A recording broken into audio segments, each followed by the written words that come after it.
Good morning, everyone. Welcome to Life, Love and the Pursuit of Real Estate, and good afternoon and good evening for those of you that are on the other side of the planet. I'm currently the dark side, so we're on the light side at the moment. So it's only about 10 o'clock in the morning. And I'm very blessed to have my friend here, Cameron Kenna from Ampersand. So Cameron's got a great history in recruitment. So good morning, Cameron. Michael, how are you? Thank you. Thanks for having me. Beautiful. So what I thought, guys, we'd do this morning is I would get Cameron just to give us an elevator statement on who he is. And we're going to, as this Sydney series is based on transition and change, we're going to talk to who I believe is an expert in this area, and talk about the recruitment industry, talk about personalities, talk about change, transition, how people cope with them, how they don't cope with them, and maybe give you some structure and give you some building blocks to cope with them in relation to your personal advancement. So, mate, again, thanks, and let's go. Give me an elevator statement. Sure. So, look, certainly my business career, some of a few different parts. Right. So I started the Ampersand business with my sister, Hayley James, back in 2008. Currently, we've got offices in Melbourne, Sydney and Singapore.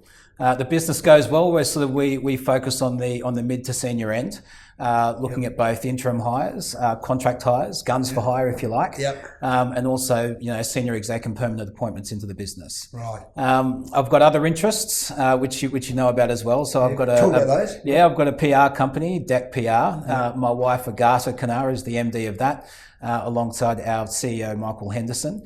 Right. That's a business that sort of focuses on corporate consumer technology and digital. It's one of the larger independent PR firms in Australia. We're sort of around 25 to 30 staff now. Yeah, that's good. Yeah, based out of Sydney. Property is a key focus for us in that business as well. Yeah. Some of the leading brands here in Australia and up in Asia as well. Work with Deck. Yeah, great. Which sort of led me on a different journey, which is how I got into Real Properties. Yeah. Real Properties has now been established for 17 months with my business partner and CEO Joe Catanese. Yeah. Now it was through actually Joe's wife Sarah is one of my other partners in Ampersand, one of the founders of Ampersand as well. Right. And so our history goes back a long way over many years, and so there's a lot of trust in that business relationship, but also in our personal friendship. Joe understood the value of the work that we did in the Deck and the PR and comms business, particularly with that property focus. And also, I suppose, even from a recruiting point of view, and we all know this, the more emotive things that people focus on in their lives is their house and home, and also their careers. So me being able to bring those things together was an entry point for me into Real Properties with Joe. On that score, you've been going 17 months. Now you've written an enormous amount of business in that time. We have beyond our sort of expectations. Yeah, around 300 million, give or take. Yeah. It's higher than that. It's a bit higher than that, mate. Okay, well that's great. Congratulations, mate. Thank you. Is just phenomenal work. So I think part of this interview, and we're going to do this in parts. Yes. But part of this interview will be the advantage of networking. Yep. Right, which is part of this transitional and change thing. I think that has a lot of different layers to it, that type of discussion. Each one of your businesses is well known in the marketplace, Ampersand, Deck and Real now. Yep. And Joe's ex-Savills. 100%. Yeah. So therefore he had a name. He and did. Then also, so I suppose from a mature business acumen point of view, that's where you came in. Yeah, for sure. I don't know about mature, but business acumen for sure. No, look, we have formed a great partnership, because of the way in which I've set up my other entities. Yep. For us, we've got an infrastructure there in play, shared services in play. We were literally able to bring big brand capability to a growing and developing business. So, great. I've got a CFO, a COO, I've got a PR and communications company behind me. So whereas maybe some of the larger corporates, of which Joe was once a part of that world. Yep. We could certainly bring that capability, to the table when we're pitching and tendering for work. Yes. But you're also dealing with the principals and the owners of the business. And there's a real rapid, isn't it? You can get things done quick. Yeah, for sure. And there's a real authenticity around that. Yeah. There's a real commitment around that. That resonated with the market down there in Melbourne, certainly with the pitches that we went on, and with that pipeline of work, Michael. I'll have to say, it's all been competitive. Absolutely. We haven't been gifted any of these, and there was nothing handed to us. Yeah. We had to go out there and be innovative. Yeah. We had to go out there and form relationships. We had to pitch, and we had to compete to secure that work. And I think we did pretty well. I think you did great. And coming from that background, yeah, I think that's great. So therefore, and I've done a little bit of work with you and Joe anyway. Yes. So from that point of view, I've seen it at a Taught space me everything level. I know, mate. Oh yeah, rubbish. Okay. So let's talk about transition and change. Sure. And let's discuss, for someone like you, Yep. To our audience across the globe, one of the things that I admire is the fact you've got 3 businesses running. So therefore, you've got to divide time.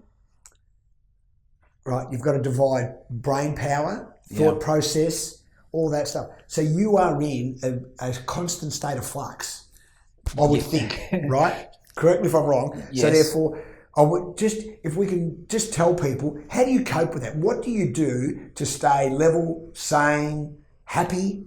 And like I see you a bit. So therefore, like you and I are fairly jovial, congenial, and a lot of people ask me, how do I stay happy? So I've got some ideas that work for me. I'd like to hear what works for you. What keeps you in that where transition and change is just an everyday event and you stay focused and happy? Tell me. Mate, look, I started my first business back in 2001. So the balance of risk and the pressure, for me, it's just part and parcel of my everyday. I've also appreciated as time goes on, there's 24 hours in a day, and I think you need to find time for all of it. There's a term that people use, and I don't necessarily agree with this term. The whole concept of work-life balance, right? That for me actually suggests competition between your work and your life. They're competing with each other to find balance.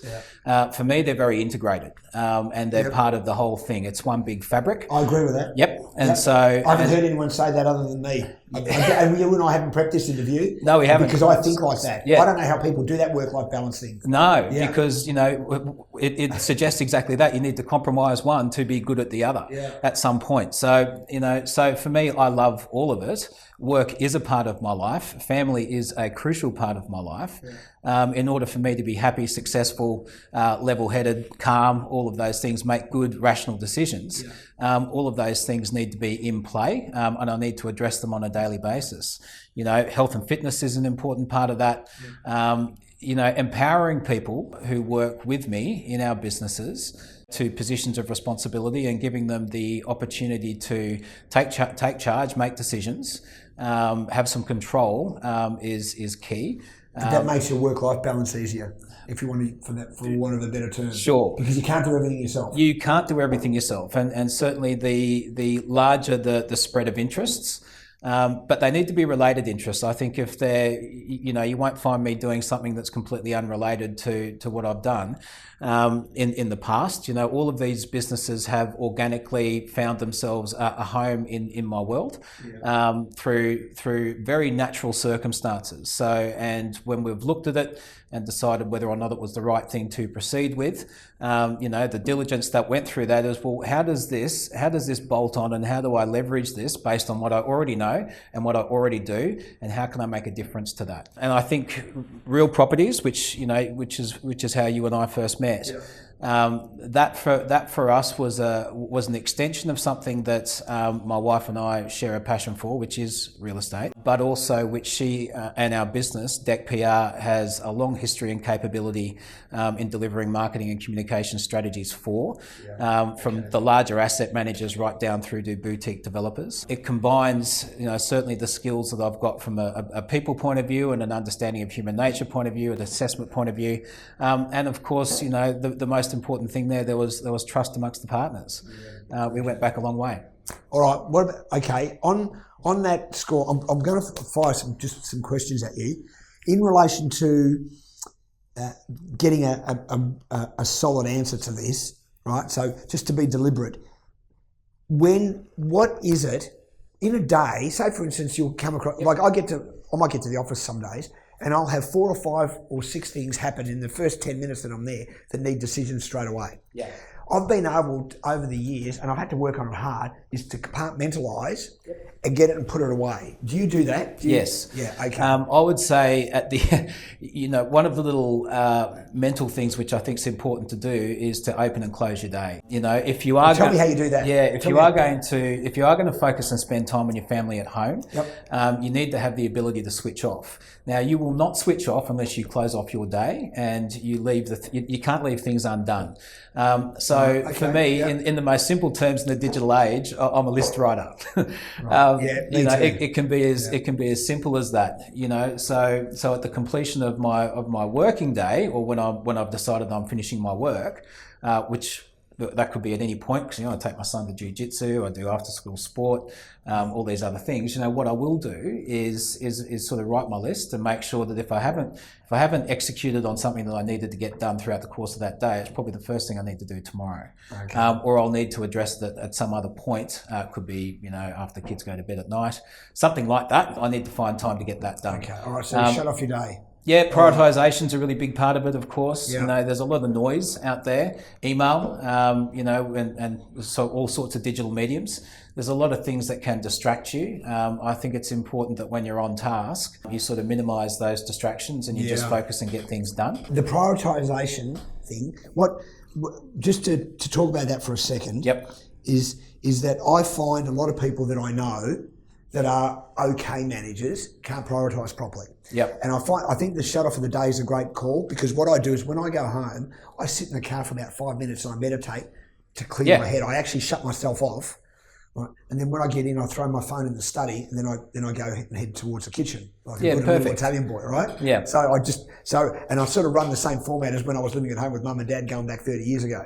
So on that score, I find my routine helps me create my shut off. Yep. So you run on that sort of modus operandi? Yeah, I do. And when I come into work in the morning, if I was to look at my list of tasks, what's the most commercial thing I can do right now? In terms of moving a deal along or moving something along. That's a great call. That for me. What's the most commercial thing I can do right now? Yeah, that for me probably determines what I do next, and if there's a task there that it isn't looking particularly commercial, what do I need to do to make it commercial, and is that a worthwhile investment? That's a good time? Second question. What do I need to do to make it commercial if it's not? If it's not. Okay. That's either get rid of it or enhance it. Yeah. So that then sort of determines the next activity. Beautiful. If that makes sense. Yeah. That's perfect. That's a great answer.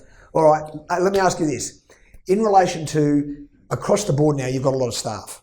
Yep. Right. Okay. So therefore, you spoke before about noise, and I relate noise to that ever-changing world that we live in. It's completely. Paul made a comment yesterday.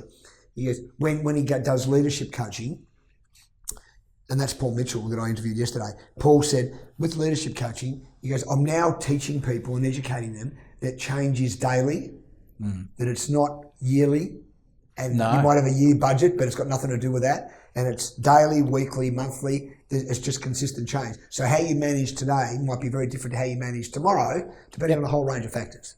And that all the noise in the background, the mobile phone, all those sort of things that are going on, can to a certain extent change behaviour of your staff, which inadvertently can affect you as the manager. So on that score, when you talk about picking the most commercial thing to do, what happens in relation to the noise with the staff and the ever-changing environment that they live in? Yep. Do you, in coaching them or mentoring them, do you see most of your staff each day? And when they're off tap, do you know?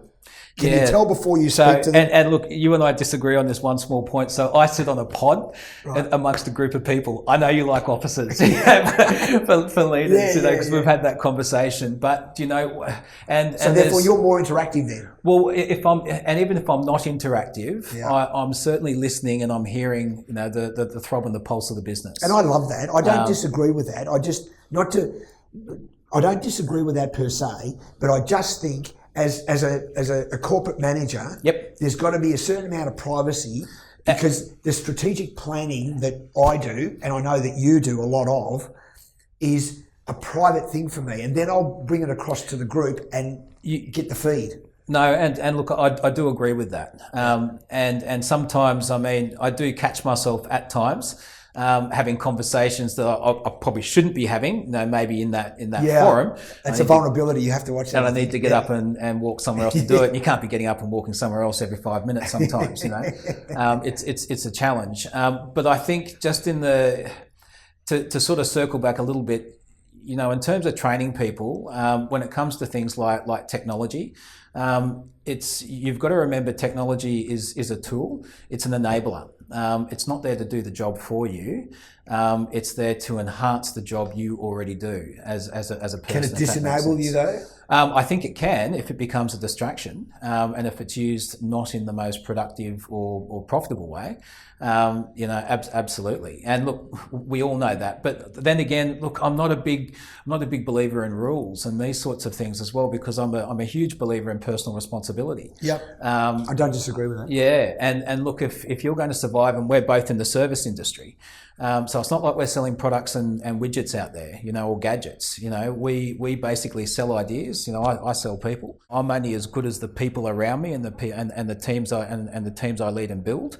My leaders within those businesses and how they enable their staff. So when it comes to how do I get the best out of them, I think I've got to give them the right tools first and foremost, train them in how to use those tools effectively, but then make sure that the tool never gets in the way of personal experience. Okay, let me ask you this.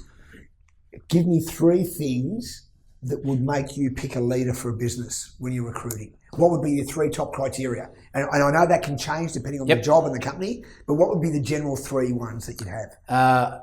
Authenticity. Is the first one. If I look in your eyes and I believe you, instantly you're a big tick for me. So someone who's very open and authentic in their approach. I think trust and honesty and transparency is probably the other one there. And then the third one, I suppose, is you've got to look at skills, and technical ability and capability. Okay. Is this person fit for the role in which they're applying? But before I get to that, I'll probably look at the first 2. All right. Let me tell you something Paul said yesterday, and I thought this was a ripper because had I heard it before? I don't think so, but it sort of blew me out of the water a little bit. So simple is that he said before, when he picks people, he looks at ones that have been of service to others. Yeah. That have done volunteer work, or he said, I like to pick a swimmer. And he was using an analogy. He didn't mean a swimmer per se, but he said a swimmer is accountable and committed because they get up every morning at 3:30 and they do 3 hours worth of swimming before they go to work because they want to be a professional swimmer. He goes, that type of commitment makes them, for me, potentially a great leader. Yeah. And I went, wow, it's really logical. It's really good. Like it blew me out of the water. I went, gee, that is so basic, it's pure. Yeah, 100%. Yeah, you agree with that? Yeah. Look, I do. If there's one thing, regardless of the circumstances of the day, if there's one thing that you can always control every minute of it, is your attitude. Yeah. And so, how you choose to approach a challenge, or how you choose to approach a difficult conversation, or train someone else, or lead someone else in the team, that comes down to your attitude and how you approach that particular area of your day. Okay. Now that's something I think is critically important, because there is, in our sort of business, there's highs and lows. It's all champagne and razor blades at times. So your ability to dust off and move on, to not let things get you down when it maybe hasn't quite gone your way that day, that all comes down to you, to your attitude, to that little bit of grit. Then let's talk about, there's a lot of discussion all over social media about the millennials, right? That generation with the mobile phone, and the computers, etc. So therefore, and they're more transient now than they were. So therefore, they're not in a job like my first job I was in for, I don't know, 2, 3, now I'm thinking 6 years. And then my second job about the same, about 8. Yep. So from that point of view, that wasn't considered long then, because I'm now 56. That wasn't considered long in those days, because I started at 18. In that case, now people change in a couple of years. They'll move on. So that is that transition thing happening a lot. Yep. So from that point of view, when you are in the recruitment sphere, how important is the fact that you think someone's going to going to be loyal to that job or more stable in that job? Do you look at a previous history and say, look, they've been in that other career for X amount of time, they're showing some stability? Because I seem to think now that the norm, like even in the real estate industry that you and I operate in, some of the agents are just chopping and changing within a year to 2 years, and like all the time. There's one guy in our local area at home, and he's now been in the game 25 years, but he's been with about 9 agencies. Yeah. And that's not considered abnormal. No. I consider it abnormal. Yeah. Look, I think it very much comes down to the importance of that. I think comes down to the organisation and the role that you're recruiting for. So, I'm a big believer in fit for purpose. Yeah. Okay. So that doesn't necessarily lend itself to long career tenures either.